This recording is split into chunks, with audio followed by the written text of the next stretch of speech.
you're actually busy and you have things to do, everybody wants to contact you. Like, everybody, can you stop calling me? I'm about to shoot a video. Okay, yeah. No, I'm not doing this right now. I'll call y'all back in 20 minutes.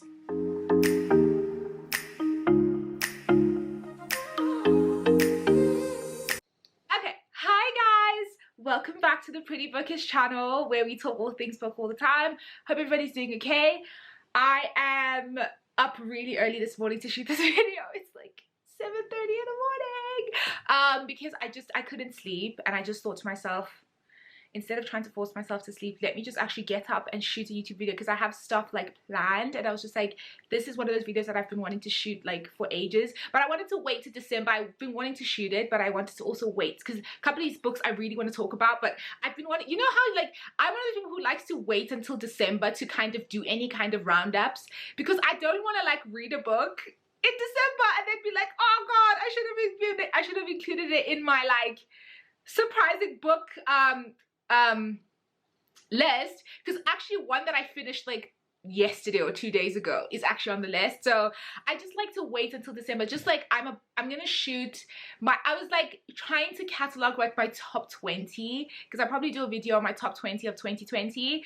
But I was like to myself, fam, I personally can't upload that video and can't shoot that video until the last week of December, because I have about 10 days where I'll be reading a whole bunch when things slow down at work, after everybody goes on leave. And there's a bunch of books that have been like really anticipated for me that I'm scheduled to read then. So I'm just thinking to myself, I'm about to shoot a video, top 20 of 2020, and then the next thing you know, my favorite book comes out, and then I have to, no.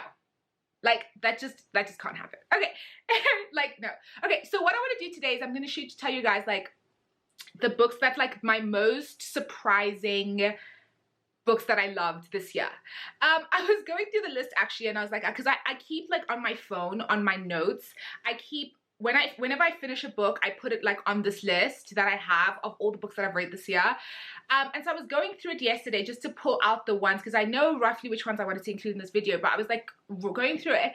And then when I sat them down and I looked at all of them, I was just like, why are all these books by white writers? I think they actually are all by white writers. Let me double check.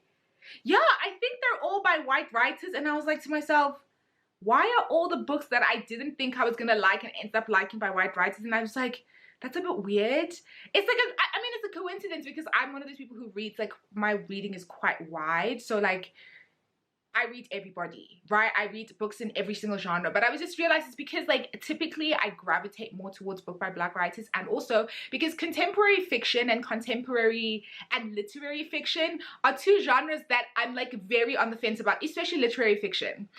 I'm very on the fence about it. But my introduction and my newfound love of audiobooks has really changed the game for me in terms of my ability to engage and love literary fiction, because having somebody else read it to me has changed. Especially, I think there's two of these books that I listened to in audio that were like such an amazing listening experience that I was just like, oh my god, this is so good. So yeah, I'm gonna just go through a list of like a couple of the books that I was surprised that I loved. This probably won't be like a super long video, not like my usual 30-minute ramblings, but we'll just get straight into it and see how it goes. Okay, so the books that I was surprised that I loved this year, I think roughly genre-wise, they all fall into the same category of like contemporary fiction or literary fiction. I think, let me check. Oh no, there's also one that is like a classic that if you follow me on Instagram, you know that like when I was reading this and I was listening to it on audio, I was fully obsessed with this book, and I was just like, how have I never listened to this book? How have I never read this book before? So okay, so the first one that I want to talk about is the one that I listened to on audio. It was, I think, like, actually no, let me start with this one, because this was my first full audiobook that I finished, and that was Milkman by Anna Burns. Guys, this book was won the Man, actually I don't know, it won the Man Booker Prize. It won the Man Booker Prize in 2018.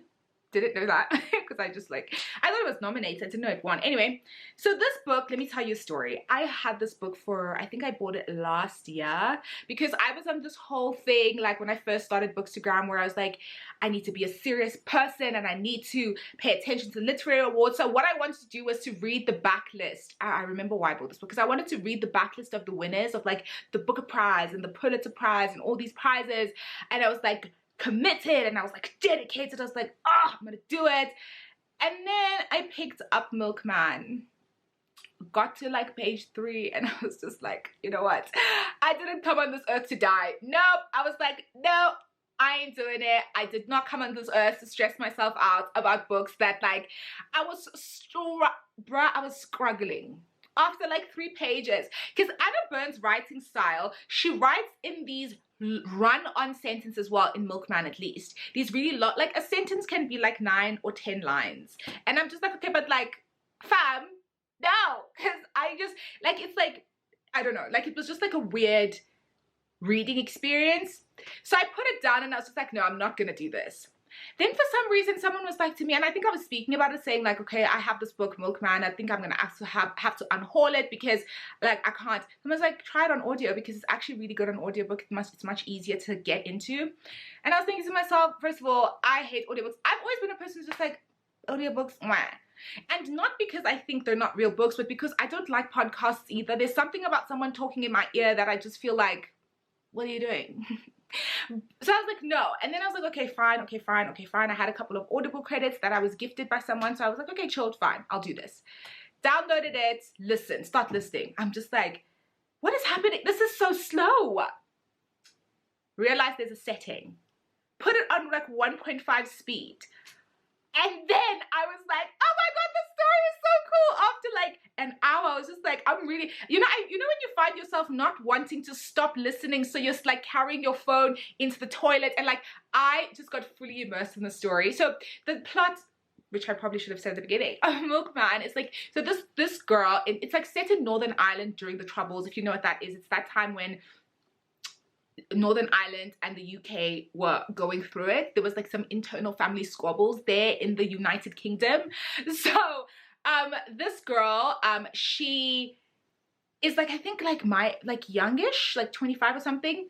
There's this old man who the book calls the Milkman, doesn't actually ever get given a name. I don't even think she gets given. I don't think anybody really gets given a name.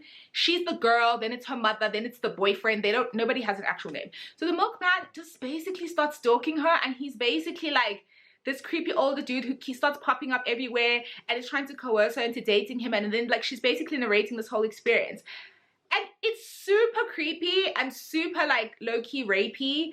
But also, I don't know what it is about this book, but I was chuckling the whole time. I was laughing the whole time. So the narrator in the audiobook is a Northern Irish narrator, which I must say, game changer. You know, having a book written by someone whose country has an accent. I guess everybody technically has an accent, but you guys know what I mean. And having it narrated in that accent really changes the reading experience. Anyway, so the narrator's Northern Irish, so all the inflection and all the words and all the slang and everything rolls off the ear so easily. So she tells the story, and like there's this part where there's a girl in the village or in the town in like Belfast who's like a known poisoner. Like she poisons people regularly. So like if you end up at a bar with her, you have to hide your drinks and stuff. And that whole part, it wasn't funny because she ended up dying, but like the way it was narrated, I was howling the whole time I was reading this. So this was definitely one of those books that I would highly recommend, and I'd highly recommend people listen to it on audio. I was very surprised that I love this book. Then the other book that I also listened to on audio that I loved, and this one I think I loved because of the audio narrator, and that was The Dutch House by Anne Patchett. I thoroughly enjoyed listening to this book. I don't think I actually read it at all. Let me check the spine. Yeah, it's not cracked at all. I think I listened to this entire thing on audiobook. Tom Hanks narrates this, which is probably all I need to say, with his soothing ass voice. But the story came alive for some reason. Like Tom Hanks made, what was the boy's name? I remember Danny. Tom Hanks as Danny. The story just came alive. And the thing is, this book is like, for me, like a book about nothing necessarily, but a combination of Anne Patchett's writing style and her descriptive capacity and the way that she like fleshes out her characters, and then Tom Hanks also like breathing life into this book. Just, I don't know, I just really, really enjoyed this book, and I just was not expecting to love it. I got gifted this book, so that's part of the reason why I wanted to read it and listen to it or whatever, because I was thinking, okay, someone sent me this book, I actually do need to get through it, because that would be like super mean not to read it. And then I ended up loving it, and I was just like, and this is like what I meant by like the kind of literary fiction that I don't typically read, because it typically doesn't like agree with my soul. I always find this kind of stuff super boring, and I think I will start to, I think what I'm going to do now in 2021 is start investigating if this is the one genre that I have to stick to audio exclusively. So I'm going to try a couple more books in literary fiction on audio and see if that doesn't, if that's not the problem, that I can't like read it with my own eyes, but having it narrated is a way that I can like kind of enjoy those stories. So this was really good. Another one that I actually just finished like recently that I actually enjoyed was Writers and Lovers by Lily King.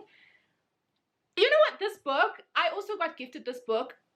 It's not that I didn't think I was gonna like it, because I did request it from the publisher, but I didn't think I was gonna enjoy it as much as I did. It's just one of those books that like, okay, so the basic storyline is that this girl, what is her name? I was about to say her name is Lily. Her name is not Lily.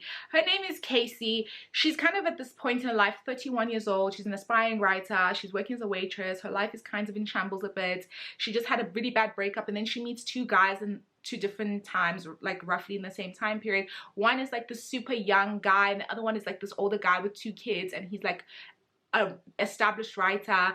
And it's this thing of like, she's trying to navigate like whether you choose the unsafe option of this guy who's like you have passion with, but he's super flaky in a way, and then or this guy who's got kids and is like super stable, but also like it's super bland. And then also trying to navigate like her own life, and like whether or not she wants to stay with the writing thing, and whether or not she like believing in herself and really like dedicates herself to her craft, and like just getting her life in order. Also her mom just died like recently before this book is narrated, so it's just one of those like it's such a normal life kind of book of like just trying to navigate like the messiness of life, with an added, obviously, like the romance element. I really, really liked the ending of this book, the one she picks between the two. I didn't think it was gonna go that way, but it went that way. And then when I was finished, I was like, yeah, this makes the most sense, because the one that she didn't pick was my favorite. I can't tell you any of this, like I can't give names and stuff because I don't want to spoil this if somebody wants to read it. But the one she didn't pick, I was like rooting for. And then towards the end, he kind of off-ramped and became like a bit wah wah. And then I was just like, no, girl, you gotta pick the other one, because this one, it ain't it. So Writers and Lovers by Lily King, really enjoyed that. This one, the next one, I genuinely was surprised. Like, this is one of those books, like when I finished it, I was like, I cannot believe that this book, I actually enjoyed this book as much as I did. And that is The Good Neighborhood by Therese Ann Fowler. The racial commentary in this book is very surprising. I was very surprised at the complexity and the kind of, for the most part, because there's certain parts of it that I found, like in terms of like character description, that I found fell into like normal. Okay, let me first explain the book before. So the basic, this white family moves into a neighborhood, and moves into next to a black family. So the white family has a daughter who's like 17 or whatever, and then the family that lives next door is a single mother and her black son, who biracial. He's biracial because his dad was white. They live next door. So Romeo and Juliet style, the teens are like in a romance, or like start romancing each other, wanna date, whatever. And then basically what happens is that the dad, okay, so it's her stepdad, the white girl, it's her stepdad. Her stepdad like kind of finds them about to have sex, or I think did they just have sex? I can't remember. And he like flips out, and like the typical reaction type thing. I'm trying to explain this book without like giving too much stuff away. Okay, actually no, it doesn't matter. And then the long story short is that like this black boy then gets accused of rape. And it's this whole exploration of how like this quiet white middle class liberal racism actually exists in these spaces. The thing I like about this book is that the neighborhood itself is treated as the omniscient narrator, which creates a really interesting dynamic because it creates this kind of the collective. It speaks on behalf of the kind of collective and how these kinds of situations are, and these kinds of tragedies, because it becomes like the ending is like really tragic, are brought about by the kinds of people's collective racism and people looking the other way and letting these kinds of things happen. There's also an element of kind of what's the word I'm looking for? Sorry, there's something in my eye. The stepfather also has a weird sexual attraction to his stepdaughter. I mean, yeah, there's just a lot going on. But the thing that really that I really stood out for me about this book, that why it's on this list, is because I wasn't expecting the racial commentary and the comment on how racism in America works to be so good, really. Because I mean, I don't know if it's because I just generally don't trust like a lot of white writers to talk about this kind of thing. And yes, there are definitely a couple of gaps, especially her description of the white girl, because she still falls into this frame of the kind of victim, when in reality, from my reading, she is just as problematic as everybody else, but she's painted as kind of this victim, which kind of absolves her from a lot of her role in the kind of tragedy. But I also think that this book touches on a number of things that I didn't expect it to touch on. You know, when a book is like unsuspectingly like quite deep. I cried when I read this book and I was just like, holy crap, I wasn't expecting it. I also got gifted this book and I was just reading it because it was, guys, it was the heyday of quarantine. It was the beginning. I was just reading everything that I could find. Bookstores were closed. It was a lot. But this one genuinely surprised me. The Good Neighborhoods by Therese Ann Fowler. Very surprising, but also very good. I don't have a lot to say about this one, but I also just really liked Evie Drake Starts Over by Linda Holmes. It's a romance novel. It's a contemporary romance novel. I bought it because of the cover, and I also got it at Bargain Books for like 70 rand. So I was just like, this cover is bomb, and I've seen this on Bookstagram, so let me buy it. Then I randomly just wanted a romance novel, and I didn't have anything else, so I read it, and I was just like, oh my god, this was so good. It was actually just a really good contemporary romance novel that I just found. It touched on a number of deep issues, but also the romance was like believable to me. It was just, I don't know, I really enjoyed this book. I just thought it was really good. I don't have much to say. I just thought it was like really good. The other book that was like a surprising fave for me was the beginning and this entire series of A Court of Thorns and Roses by Sarah J Maas. It's the only fantasy on this kind of surprise list. I was surprised that I love this book because I don't even know why I bought it. I think, you know what happened? I remember. It was right before quarantine. It was like, I think South Africa, we closed maybe, I think the 21st of March. This was when the lockdown started. It was like the 20th. I was at Exclusive Books and I was browsing the hell out of Exclusive Books because I needed to make sure that I was fully stocked up and ready for quarantine, right? So I saw the series and it was discounted quite a bit. I think they were each like 190, and I remember seeing it on Bookstagram and people were like, oh, they love this book. And I was just like, do you know what I'm gonna do? I'm gonna buy all 3 of these books and then I'll read book 1, and then if I don't like them, I'll just return the other 2. I'll keep the receipt, but let me try it because I need something super immersive to take my mind off quarantine. Honey, read book 1. I was obsessed. Everything about the series was amazing. Like, I loved this series. I know Sarah J Maas gets a lot of hate, and quite frankly, Throne of Glass was trash. I did not enjoy that at all, and Crescent City was unnecessarily very long. But this particular series, why is this? Oh, there it is. Oh, this has been bothering me for a while. This particular series, really enjoyed it, and I was surprised that I did, but I did.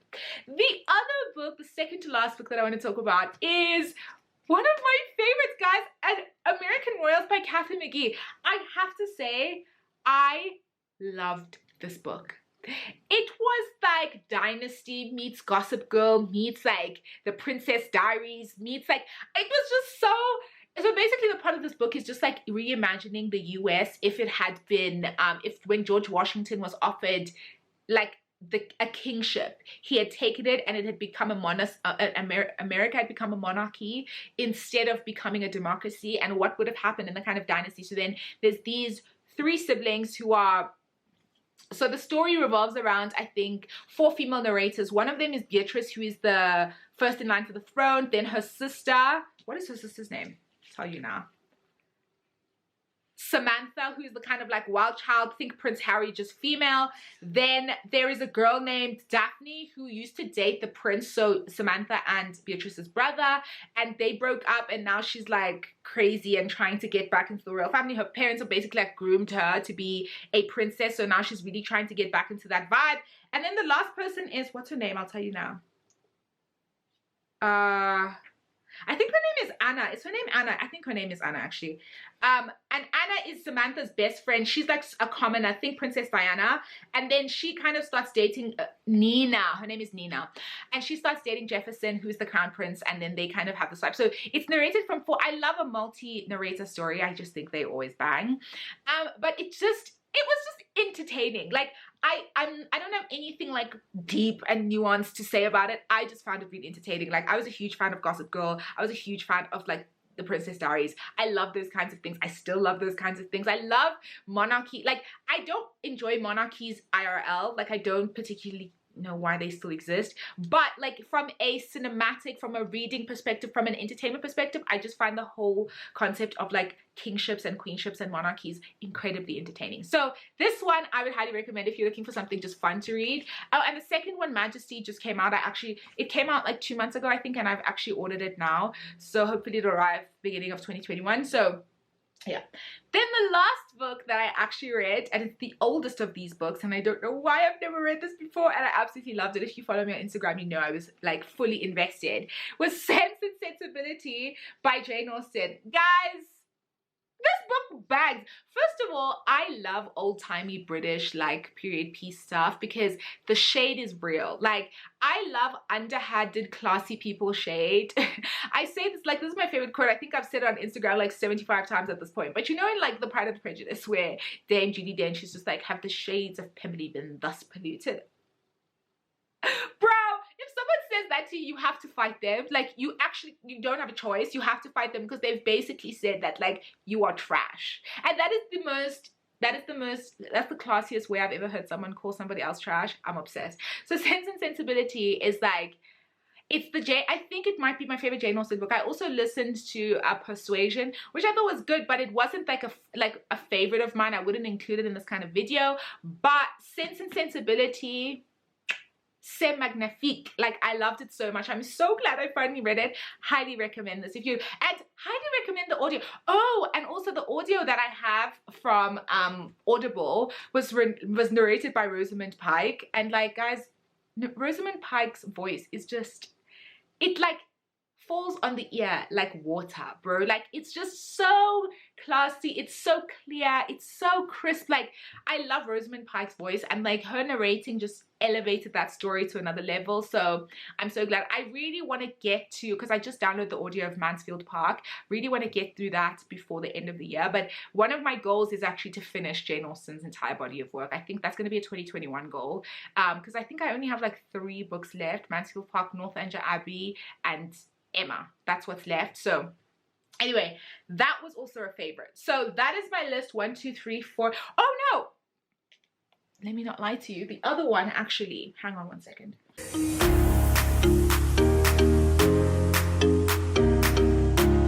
Okay, and then the other book that I want to talk about that I actually only just finished like 2 days ago, but definitely has to go on this list, is The Lovely War by Julie Berry. I really love this book. I thought it was just so good. I saw it, I think, on Haley's BookTube, and I was just like, oh, this sounds really good.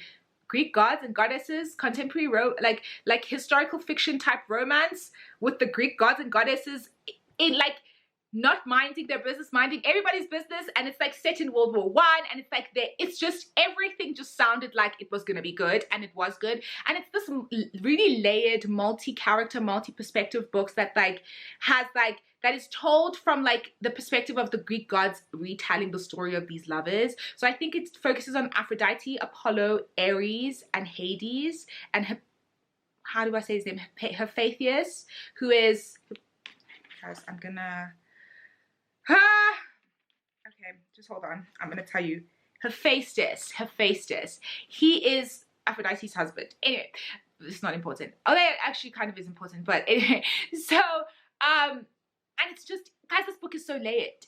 It's like a historical fiction romance set in World War I, but it touches on things that I didn't think it was going to touch on. For example, one of the two couples that is the central focus of this book is interracial, and it's a black soldier in the US Army during World War I. And Julie Berry does such a good job of like really embedding or really touching on and really exploring the experience of black soldiers during in the American Army and the kind of racism that they experienced as they were fighting for their country, about how they were being murdered and lynched and killed and just generally disrespected and really treated so badly, even as they were in France in the front lines trying to kill Kaiser Wilhelm and his gang. They were also here trying, like, being like disrespected and being killed by their fellow soldiers in the barracks because they were black. So it's just one of those books that, like, I think that's why I love this book, is that I didn't expect her to go there, and I'm just really so glad that she did, because it added a layer to this book that made it, yes, it was still romance, yes, it was still like the ending made it like super flowery and it's great. Oh my god, the ending of this book, the complete ending, loved it. It just rounded the story anyway, but it added a layer to this book that I think, yeah, that I think for me sets it apart from your normal historical fiction novels, especially historical romance that just pretend like racism didn't exist. And I mean, like, I get, like, this is the one thing that frustrates me about those kinds of books, is they really do be acting like, I read what's this, Bringing Down the Duke by Evie Drake, and I kind of enjoyed it, but I also was just like, so we're all gonna go on about the suffragette movement as if like racism wasn't alive and kicking. Do you know what I mean? Like, the fact that they don't even mention this kind of stuff just makes it like, come on guys, like, do better. So I'm really glad that this book actually went there. So I really enjoyed this book. I thought it was really, really good. So yeah, those are the books. Those are all the books that were like a surprising favorite for mine in 2020. I'm looking forward to trying different kinds of books in 2021, because I think this experience has really taught me that like branching out is actually like in your best interest. I really would implore everybody to do that, like branch out and try books that you wouldn't necessarily read. If something jumps out at you, I think it's a good idea to try and read those books. Okay, cool. Thank you so much for watching this video. Don't forget to subscribe to my channel below. Like this video and comment please, and let me know how you feel about this. Don't forget also to follow me on Instagram on @prettyxbookish. Yeah, hope you guys had a really good day. Bye.